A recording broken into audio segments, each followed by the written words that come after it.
quality of the exchanges that we've had over the last 2 days in EMEA. Ladies and gentlemen, the challenge of the century, energy, a very immediate, urgent challenge. We've been discussing this since yesterday. The energy transition is the backbone of the environment transition. We all know that. So it's our joint objective, it's a priority, and in just a few years' time, we want to move away from 150 years of reliance on fossil fuels. Now, getting out of that long addiction will require tremendous, colossal efforts. It will be a long-term plan and will have immediate impacts for citizens. So Europe has to remain firm, heading for 2050 carbon neutrality and make sure that transition is efficient. Now, that's what's been at the heart of our discussions yesterday, today, last night at the Préfectoire. Fatih Birol, the Director General of the International Energy Agency, presented a view of a low-carbon world. 3 topics: energy prices, energy efficiency, hydrogen, have been at the heart of our discussions. You all know that we are seeing a historic rocketing of energy prices comparable to the oil crises of the 1970s. The markets are volatile. Households are seeing their energy bills going up. It's difficult for people to afford these energy bills. And some companies, some people have even had to reduce their activity because of these prices. Some emergency measures have been taken at national level, making use of the toolbox that the Commission has provided. Now, these measures are absolutely necessary in order to protect purchasing power of European citizens and competitiveness of European businesses. But that doesn't come with no cost, and this is not a sustainable solution. These policies are not sustainable into the future, but they are also making use of the resources that we need for the energy transition. So my conviction is that this crisis will trigger better use of funds for upcoming years. Now, to some extent, the growth of the economy as a whole and other structural issues in the gas market have resulted in this energy crisis. So we need more structural changes linked to this energy change. And we need to anticipate on how the dependency on fossil fuels might hit us hard over the next few years as well. Of course, we have to preserve Europe's acquis in terms of energy. It's the European market that enables us, in the best possible conditions, to optimise the production and generation conditions within the European Union and guarantee solidarity in terms of security of supply. In other words, if the wind is low in one country, you can still get the low-carbon energy being produced by the North Sea windmills. And if generation is insufficient, the fact that we have a European network means that we don't end up with a blackout. Increasing decarbonisation of energy generation, lower exposure to the volatility of fossil energy sources, and both consumers and our economies have to be protected from excessive fluctuations. So this crisis must be transformed into an opportunity to improve the current regulation on energy markets. To a large extent, these markets were built before the green revolution that we are seeing now. Reforming the energy market has been part of the interstate discussion. That's happening. We've got consensus of the fact that an integrated market is of tremendous advantage, and a majority of member states feel that we must further build on that, in particular on the retail market. And I set out some proposals on behalf of France in December, and those have been welcomed. The Commission, for example, has been thinking about access for consumers to fixed prices in the longer term, protecting against supplier failure, and also much stricter rules when it comes to gas storage. So today's meeting enabled us to make progress on our mutual understanding of the challenges that we currently face, and also to sketch out the way forward. Christian Zinglersen, the director of ACER, also shared some thoughts with us in advance of the publication of their report in April. Finally, our working programme is clear. We need to be more efficient, better interconnected. We need greater solidarity, in particular when it comes to security of supply. We need to better protect our consumers and enable them to profit from the dividends of decarbonisation. We talked about energy efficiency, which must be our top priority, bringing consumption down. Very often we see wasteful use of energy, and that's an essential lever when it comes to achieving our climate goals, reducing energy bills and also reducing our dependence reliance on international markets. In particular, energy efficiency must be more systematically taken into account in public sector policy. And in a very tangible and concrete way, all of the energy ministers this morning agreed that we all sign up to that, and that will be one of the main underlying principles underpinning the Energy Efficiency Directive. The Energy Efficiency Directive, which is part of the Fit for 55 package, is the basic pillar on which this whole package will be constructed. Each member state has to make efforts in this respect every year. It's difficult, but it's a virtuous cycle. The Commission's proposals are ambitious, but they are necessary in order to enable us to achieve our 2030 climate targets. We had an in-depth discussion on the crucial importance of those commitments for decarbonisation and also for preventing energy poverty. We all recognise how important it is to bring in a certain amount of flexibility for member states as well. So speaking more concretely, tertiary buildings, the construction sector, consumption of energy and transport and energy are all going to be a focal point. In order to make this transition a success, you must make sure that it is socially fair and just, and that was already part of our discussion during yesterday's lunch. Finally, we talked about one technology, hydrogen, that will play an increasingly important role in decarbonisation. This will be indispensable for those sectors that are most difficult to decarbonise, industry, heavy transport, for example. So at the level of the European Union, we want to mobilise hydrogen and further develop it. Security of supply, competitiveness, decarbonisation and industrial development are all key words. We need to consider the point about the maturity of the hydrogen market. It's still being built up, and that means we need a flexible framework for now in order to allow new solutions to emerge. We need sufficient quantities of decarbonised hydrogen, making sure we don't end up overly reliant on imports. A European industry for hydrogen would be an opportunity to stimulate resilience, create local jobs, stimulate the economy, and make sure Europe becomes a global leader in this field. We are all convinced of the fact that we need a European hydrogen market, taking account of the diversity of low carbon and sustainable technologies that exist. There are disparities across the member states, and that's quite right. It's quite legitimate. We have different strategies when it comes to the supply of hydrogen. Some are in favour of electrolysis, others are based more on capture of CO2, use of vapours, others would prefer imports from third countries. So we are going to continue to discuss this in order to create regulation that reconciles consumer protection, attractiveness for investors, and also adaptability, because as I say, the hydrogen economy is still in its early stages. There are a lot of points on which we already agree. How important electrolysis will be in the long term, the need to bring the cost of renewable energy down, the need for hydrogen in decarbonising heavy industry and transport, the fact that hydrogen has the potential to transform our lives and move us away from using fossil fuels, and also building capacities across Europe. We'll continue to discuss also setting up European funding for structural projects. So, that's what I wanted to say by way of introduction. Europe is on the right tracks for this energy transition. We will protect our societies from unforeseen events. We are going to stick to our guns, continue to look for places where we can save energy, reduce energy, create employment. Sectors such as hydrogen will be key for that. Kadri, Commissioner, you have the floor. Thank you, Barbara, and thank you for organising our first meeting here in the beautiful historic city of Amiens. And I think that all the participants agreed that at this very stage we really needed this opportunity to discuss our initiatives being in the same room. This is a particularly important time for the energy sector, both for its current state and for its future. In the short term, we are faced with unusually high energy commodity price, a trend intensified by geopolitical tensions. But we are also at a crucial point in our long-term effort to tackle the climate crisis and ensure a just, clean energy transition, to cut emissions by 55% within this decade and ultimately reach climate neutrality by 2050.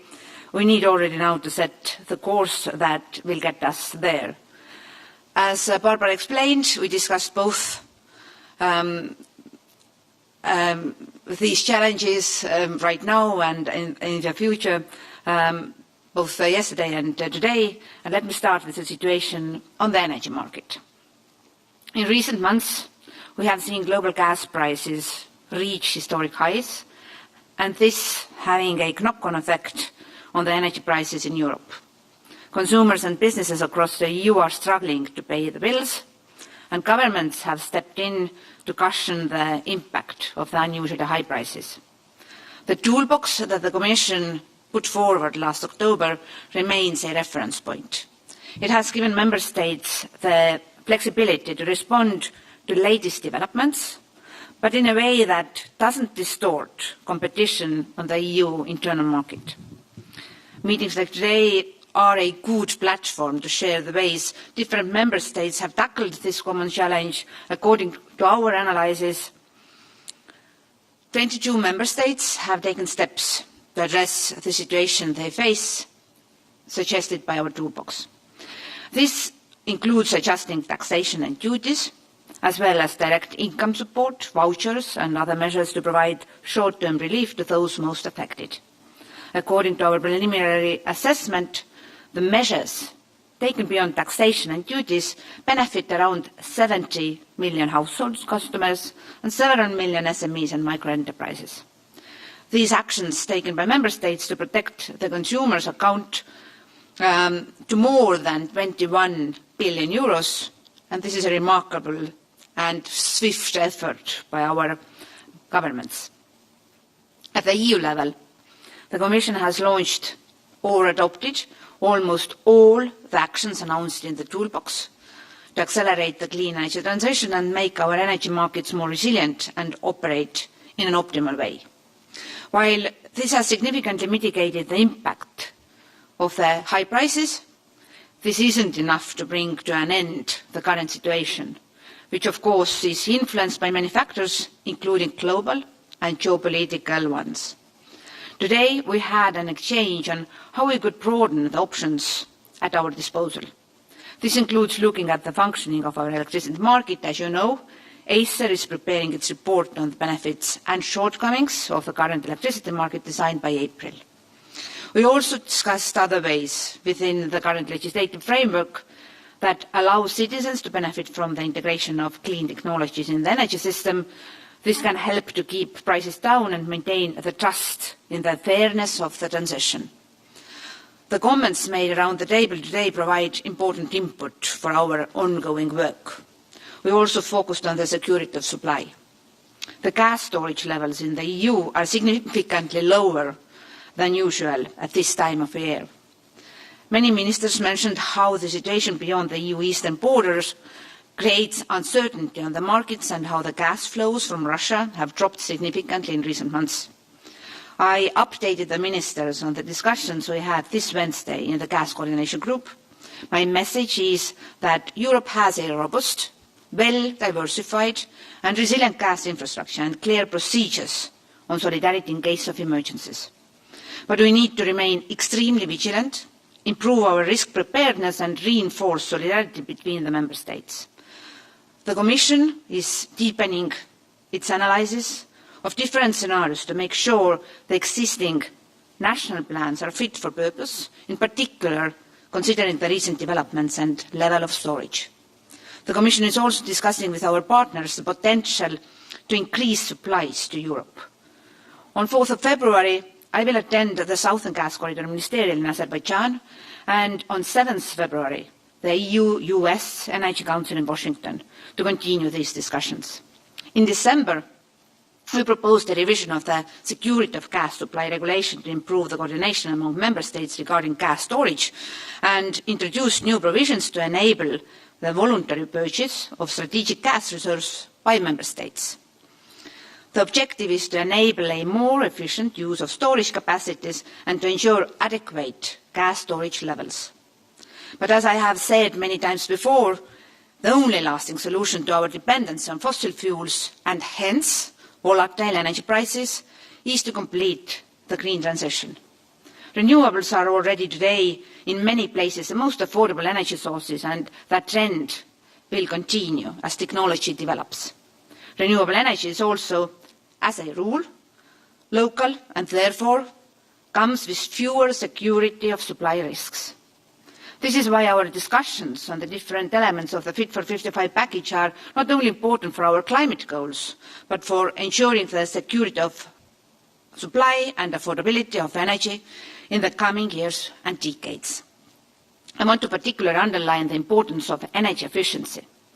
In June, we proposed to update the Energy Efficiency Directive and increase our ambition in this regard. Using less energy and in a more efficient way is necessary to make the transition more manageable, as well as to cut energy bills both for households and businesses. Energy efficiency first should be the foundation of our energy policy in the EU, national, regional and local level. Finally, we also had a very good exchange over lunch on hydrogen. In less than a year and a half, we have taken practically all the steps needed to set up a legal framework for hydrogen to become a realistic option for hard-to-abate sectors. I have seen a lot of confidence around the table about the prospects for developing a real European hydrogen market with strong EU industrial players. I believe this note of optimism was the best way to conclude our meeting today. I leave Amiens today even more aware of the colleagues' position that there are challenges in front of us, but I'm also leaving with more confidence that Europe has the strength and the determination to stay the course towards a clean and just energy transition. And I'm looking forward to working with the French presidency in the coming months and take closer to our goals. Thank you. Merci beaucoup. Merci, Thank you very much, nous allons prendre maintenant vos So we will be taking your questions Allez-y, now. on va vous donner Go un micro. ahead. You will be given a microphone. Merci beaucoup. Anna Hubert, de contexte. I'm from Context, Anna Hubert. Deux petites questions. I have two short D'abord, Madame questions. Pompili, Firstly, est-ce que vous diriez que vous avez Ms. Pompili, une majorité would you say that you had a majority of member states who are behind you in opening up the Clean Energy Package text from 2019 on electricity? And if yes, what sort of timescale have you got in mind for this discussion to be held in the Council? And then also a question for the Commissioner. Happy birthday, by the way. Do you accept to review this regulation on the electricity market as proposed by France? I didn't really understand what was being said about gas. Are you prepared to go further than what you proposed in December on storage, with compulsory storage being brought in possibly in France and Italy? Thank you. Alors, je laisserai Kadri répondre pour sa partie. Ce que nous avons eu aujourd'hui, c'est une discussion sur la base des premières remarques faites par l'ACER, puisque l'ACER était avec nous. On attend tous, en fait, les conclusions du rapport de l'ACER pour avoir des éléments précis, des éléments renseignés, documentés, pour pouvoir ensuite, j'espère, avancer pour une révision du marché. Moi, ce que je souhaite, c'est qu'on puisse à la fois, parce qu'il ne faut pas se tromper, à la fois rappeler l'importance de ce marché, nous en avons besoin pour pouvoir assurer justement cette solidarité entre les pays membres pour l'approvisionnement en électricité, c'est extrêmement important, mais aussi tirer des leçons de ce que nous vivons aujourd'hui, qui est une crise très très forte et que nous n'avions pas connue, elle est un peu de l'ordre de ce qu'on a connu dans les années 70 pour le pétrole, pour ajuster ce marché et notamment sur la question du détail. Donc il ne s'agit pas du tout de jeter le bébé avec le bain, surtout pas, et faire, mais simplement de faire en sorte que, les conséquences sur les consommateurs soient mieux prises en compte, qu'on puisse prendre en compte un certain nombre d'autres aspects. Il y a des propositions qui ont été faites, notamment sur la décarbonation du mix, par exemple, mais aussi de faire en sorte que nous puissions we want to ensure that we can have security of supply, guaranteed security of supply. That is the foundation for all this. And as much as possible, to have autonomy in terms of security of supply for the EU. So what I would say by way of an answer to you is that my feeling was, during the discussion we had, but I'm sure that Kadri will be able to say more about this, my feeling was that there was this consensus about the need to keep this market, but also a desire by getting a majority to make certain adjustments. But everybody agrees that we need to wait till we get the results of the SER report before we take this further. Thank you. If I may add, then, according to our view, the common electricity market has served Europe well. It has ensuring the electricity demand is met at all times. And it also has incentivized the investments to renewables. And with a recent exception, it has kept the prices low and stable. That said, as Barbara already mentioned, we are analyzing if and how the system could be improved. And as it was already mentioned, our agency, ACER, is conducting an assessment of the benefits, but also analyzing the latest drawbacks of the current wholesale electricity market design. And based on their April analysis, which looks specifically at how to protect the consumers from price volatility, we will design our future steps. And in addition, we need to make sure that the benefits of the affordable green energy actually reach to the consumers. And this year, from Commission side, we will, for example, issue guidance on renewables permitting procedures and power purchase agreements to make sure that green energy reaches to the market quickly as possible and is available to all those who want to use it. Because also our analysis shows that in these markets where there are more renewables available, the price hikes have not been so serious. Thank you.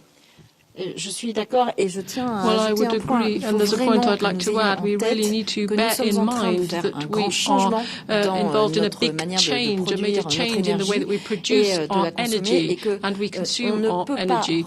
So we can't look at all these aspects separately. It's a question of a package. That's the same with the Fit for 55. We want to move forward on all fronts because, of course, if we make an improvement in yield of energy efficiency, we'll have fewer problems in getting supplies of electricity. And the same thing applies to developing renewables. If we develop renewables massively, and that is a priority, an absolute priority for everybody, that will allow us, in turn, to change the way that we approach energy markets, and also the way we view dependency on third countries, particularly those countries who provide us with gas. Autre question? Any other questions? Oui, on a une question en ligne. Yes, we have a question online. Allez-y. France Picardie. Est-ce que vous m'entendez? Can you hear me? On vous entend. Yes, we can hear Bonjour you. Madame la Ministre.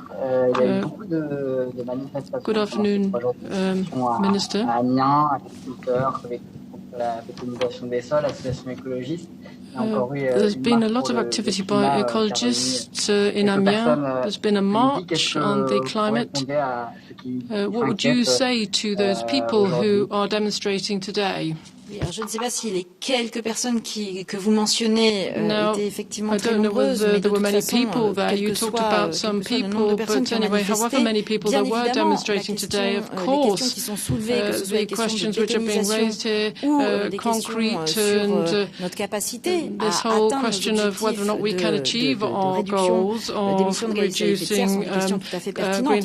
Sur la méthanisation, nous avons des mesures qui ont été prises au niveau national, notamment taken nationally in the climate and resilience law, for example, to reduce the environments being made more artificial. And now we need to look at this with regions and local authorities so that we can have implementation of this at local level.